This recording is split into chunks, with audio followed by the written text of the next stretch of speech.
So this is one of my favorite ways to really have dogs meet each other, because it helps take the pressure off of the meeting itself. Yeah. Because they could smell each other. They knew I was here before I ever reached the front door.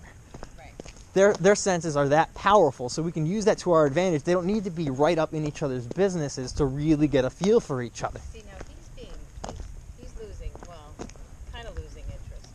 And that's good. I want disinterest, because too much interest, especially if the other dog isn't feeling it, is where we can have that wrong kind of explosion. Right. But by giving them a chance to warm up to each other, get more comfortable, especially if the dogs are in a new environment where they might be a little unsure, this really helps us set them up for success and puts us in a situation where we're teaching them, even in this high distraction, to defer to you guys. So when they are playing, when other stuff is going on, Bruno learns I still defer to you, even with another dog.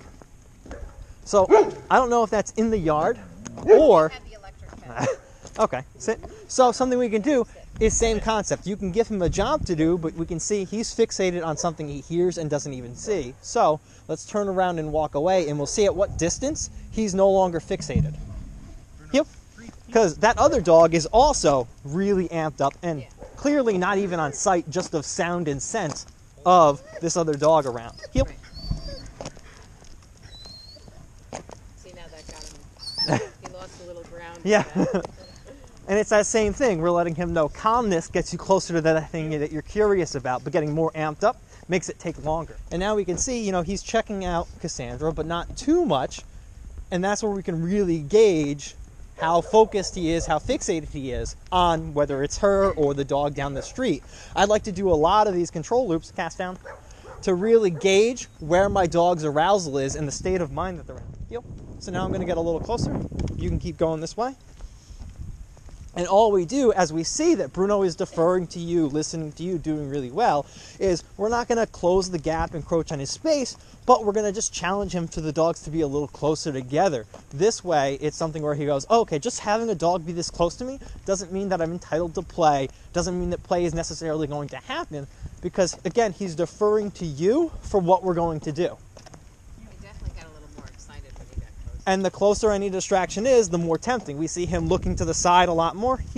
We see him looking over his shoulder a little bit more, because he goes, come on, that dog is like a lot of fun.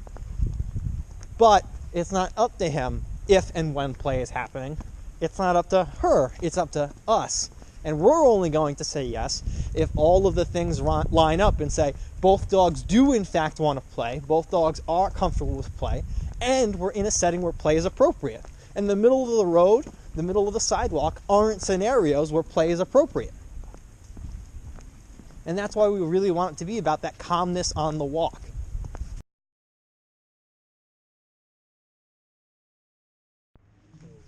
Yep. And remember, he can be in a field, he can be in a crate. Either is fine. And for this, if he wants to sit, I'll let him. All you're going to do is close the gap.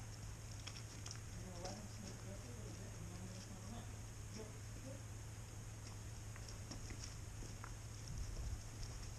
I know, there's so many smells. We got way too much stuff going on.